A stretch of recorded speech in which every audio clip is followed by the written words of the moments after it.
to gagawin? Ha? Pag pinalayas tayo dito, saan na naman tayo pupunta? Gano'ng katagal to magtatagal, ma? 3 buwan? 4 na buwan? Sinabi ko na sa'yo, hindi siya ganun, hindi ba? Talaga, iba siya? At gano'n naman siya kaiba? Mapapalit-palit pa rin kayo na lalaki, kaya ano naman ang kaibahan nun? Ma, nakikiusap ako sa inyo! Huwag na tayong umasa sa mga lalaki para na mabuhay tayo! Makakaraos tayo kahit na tayong dalawang magkasama! Ano ba, mo yung boses? Ayoko! Hindi ko to gagawin! Gawin niyo to mag-isa! Para rin to sa'yo! Hindi totoo yan! Ma, kapag hindi pa kayo tumigil, kakagating kong dila ko hanggang maubusan ako ng dugo! Ano? Tigas-tigas talaga ng ulo mo! Halika! Pumasok ka rito sa loob! Halika! Akala mo kung sino ka magaling, ha? Halika rito! Bilisan mo! Tama na! Tama ka! Papalit-palit ako ng lalaki para mabuhay! Pero ikaw, ano sabi mo? Kakagatin mong dila mo? Para kanino ba itong ginagawa ko? Huwag niyo sabihin na para sa akin! Hindi ako ang dahilan nito! Hindi niyo ito ginagawa para sa akin! Dahil doon kaya iniwan niyo ako! Ano? Iniwan kita? Kailan naman kita iniwan, Aber? Ha? Kahit pinanganak kita ng walang ama ni Nisan, hindi ko naisip gawin yon! Mas titiisin ko na lang ang kahihiyan kaysa itapong kita o ipamigay kita sa ibang tao! Iniwan niyo ako mag-isa sa bahay! Iniwan niyo akong kasama si Mang Daniel! Di ba? Akong ginamit yung kolateral! Alam niyo bang parang impyerno ang buhay ko sa bahay na yon?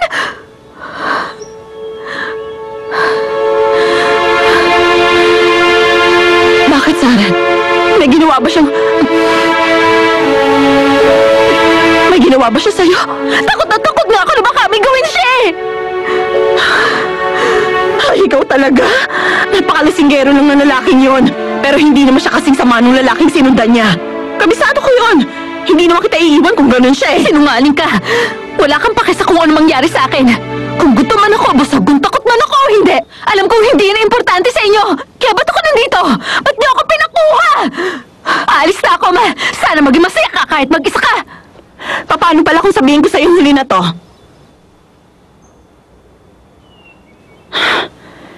Simula ngayon, hindi ko na kailangan habol-habulin ng mga walang kwentang lalaki. Hindi na ako magtatago sa mga motel para takasan sila. Ngayon, mapapasok na kita sa eskwelahan. Ito na huli. Wala nang kasunod to. Sigurado kayong huli na to. Ito na yon.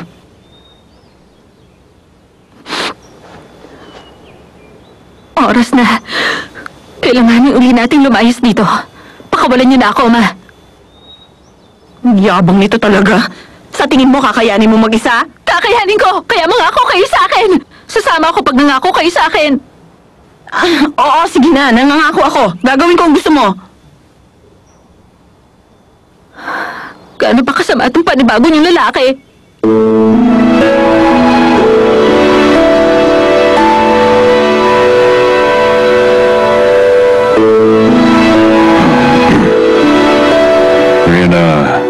Kasama mo ng mama mo. Ibig sabihin, kung isa lang ang anak ko dati, ngayon 2 na.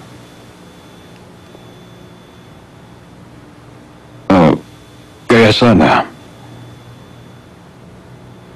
Teka, ano ba ang una kong kailangan gawin? Dahil ano man yun, gusto kong magawa niyo na maayos. Kung may gusto ka man, pinapangako kong hanggang sa abot na makakaya ko, sisikapin kong... Hindi ko kailangan ng pangako niyo.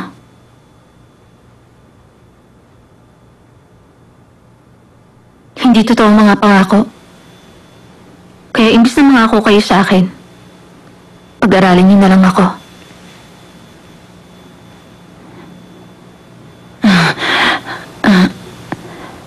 Ang totoo, nangihinayang nga si David dahil kinailangan mong huminto sa pag-aaral. Sa ngayon, inihanda niya na ang lahat, kaya makakapag-aral ka na ulit.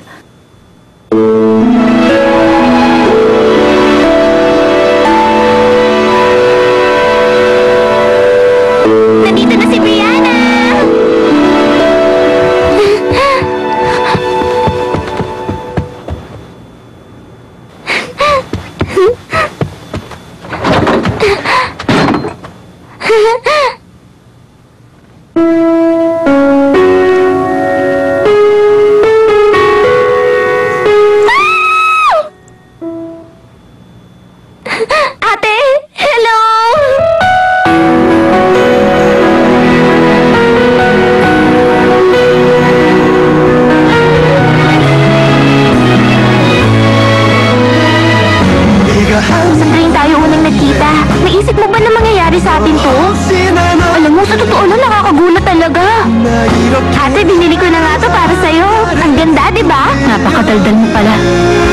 Lumabas ka rin.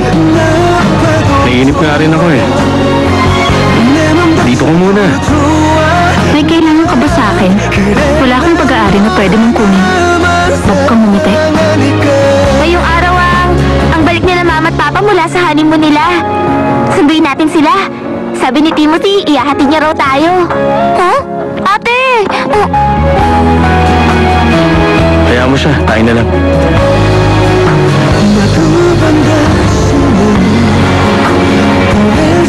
Huwag ka munang kumuha ng marriage license hanggang hindi ko sinasabi sa'yo. Nakikita ko sa aura niya. Sakit ang ulong ibibigay niya sa'yo. Ang babaeng yun at ang anak niya, pamilya ko na ho sila. Tingnan niyo! Sa wakas meron na akong mama ngayon at saka ate. Ang ganda-ganda ng mama ko, hindi ba?